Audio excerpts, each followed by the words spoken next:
Italian Grand Prix. Third for BMW Sauber, Robert Kubica.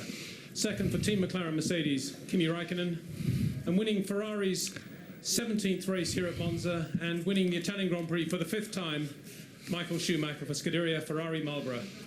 Michael, an amazing day, a great start alongside Nick Heidfeld there, taking 2nd place early on, an emotional scene there on the podium. Yeah, it's been a very special day, and to finish it in this style as we have been doing today, looking at the championship as well, but much more at what's going to happen somehow in future. I mean, there's been a lot of discussion for a lot of time what concerns my future and so on, and I think all the fans, all the motorsport interested people, they have a right to be explained what's going to happen. I'm sorry it may took longer than some of you wanted, but you have to set a moment and you have to find the right moment, and we feel this is the right moment. To make it short in a way, this is going to be my last Monza race I'm going to do. At the end of this year, I've decided together with the team that I'm going to retire from racing. It has been an exceptional, really exceptional time, what motorsport in more than 30 years has given to me. I really loved every single moment of the good and the bad ones. Those ones make life so special.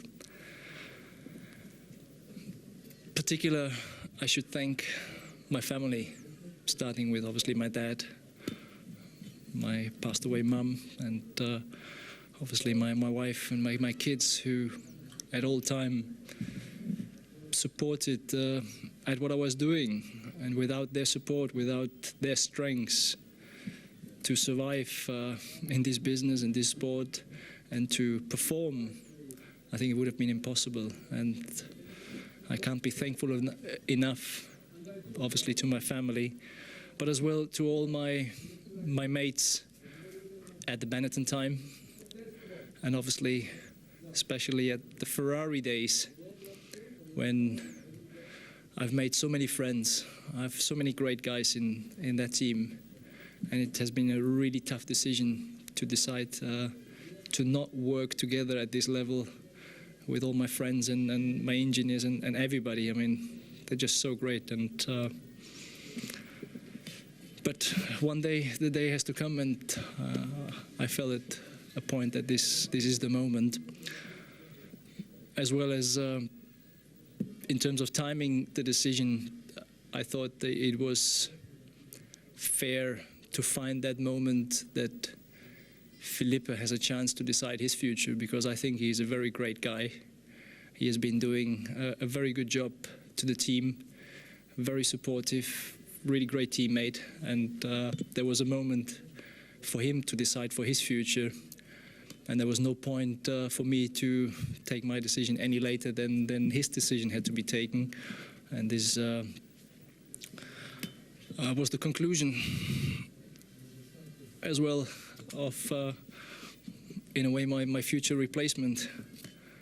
It's a driver, at some stage the team will tell, but I always was pleased, and I know a long time ago, to hear that he was the person.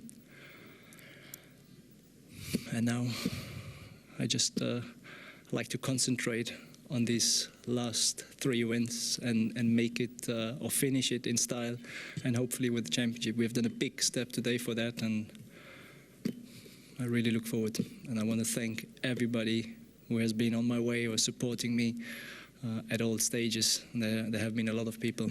Thank you very much. I'm sure everyone in Formula One wishes you well in that decision, Michael. Now, just looking back to this great win today, in the early stages behind Kimi, of course, what were your thoughts at that point?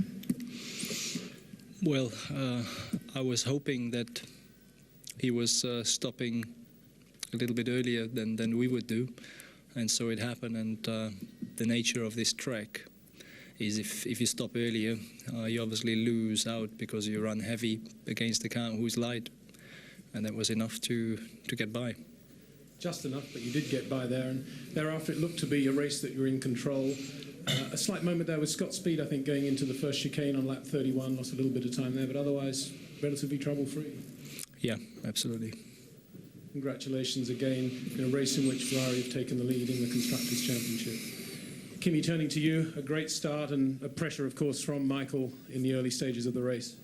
Yeah, the start worked very well. I was a little bit concerned about our starting because the previous starts hasn't been exactly good, but the guys did an excellent job to fixing the start system, and everything worked well. So I had a good start, and I was just trying to go as fast as I could before the first pit stop, because I was thinking that they might stop a little bit later. So if I can pull any cap, we have any chance to try to fight for win. But like it turned out, we were not quick enough today, but it was quite easy second. So in the end, I just slowed down and bring the car home and get the second place, and unfortunately that was maximum what we could have had today, but it is still a good weekend, and it's a good way.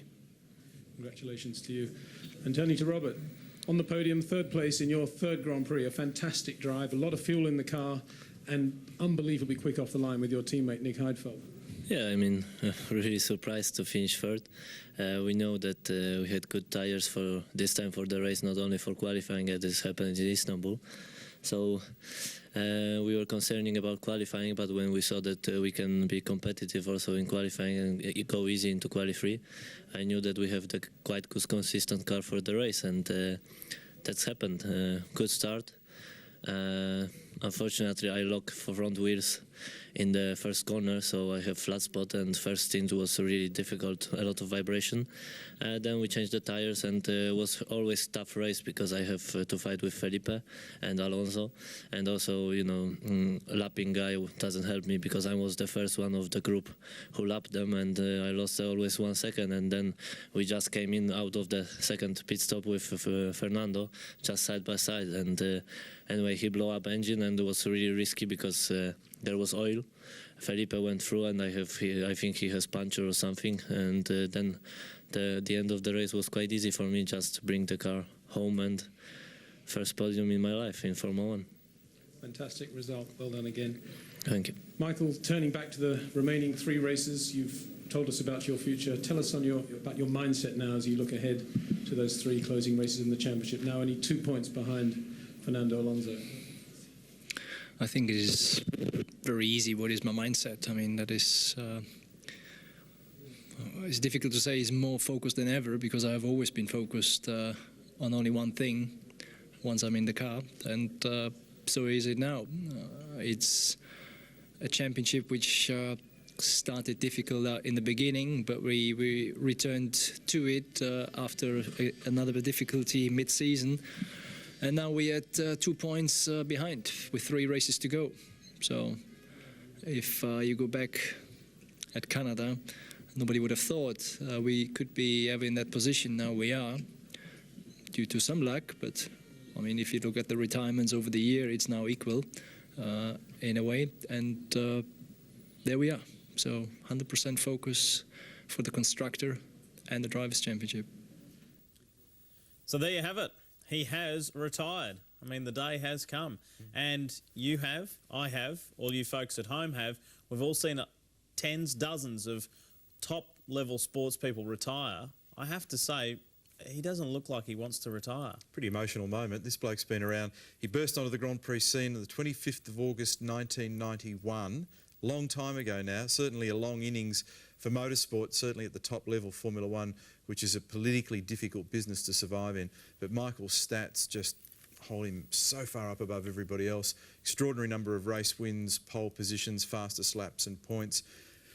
It's a lifestyle for him that would consume 25 hours a day, 8 days a week. I'm sure he doesn't want to, that's what I said before, I'm sure in the ideal world he would probably like to continue, but there are other things in his life, his family, his wife, his friends. He probably wants to achieve a few other things and not just race a car every week or two.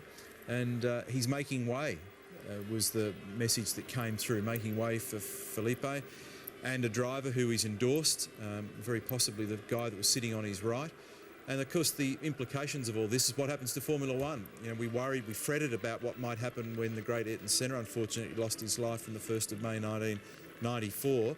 This fellow came along and was in transition at that point and had well and truly established himself, but he's done amazing things. And we have our superstars, I think Fernando Alonso, Kimi Raikkonen, the fellow that we don't know an awful lot about at a Formula One level, but Kovalainen, who's just been appointed the race driver at Renault for 2007, is a superstar.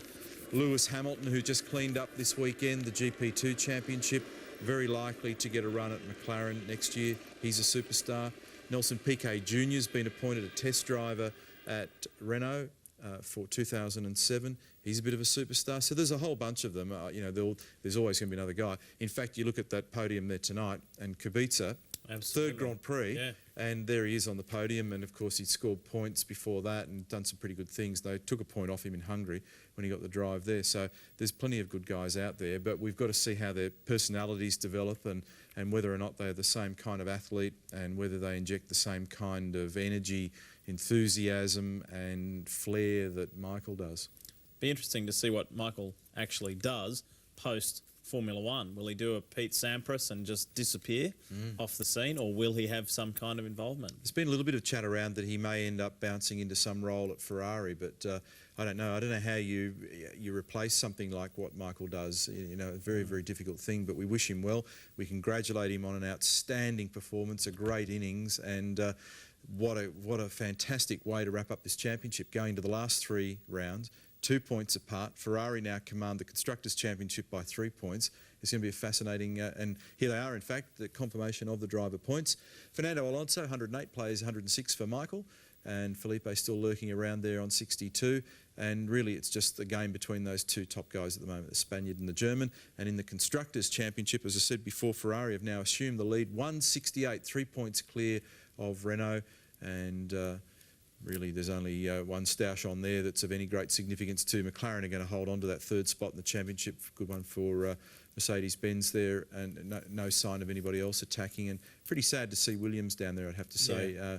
You know, obviously, we are big fans of that organisation as a result of the World Championship that they delivered to our mate Alan Jones.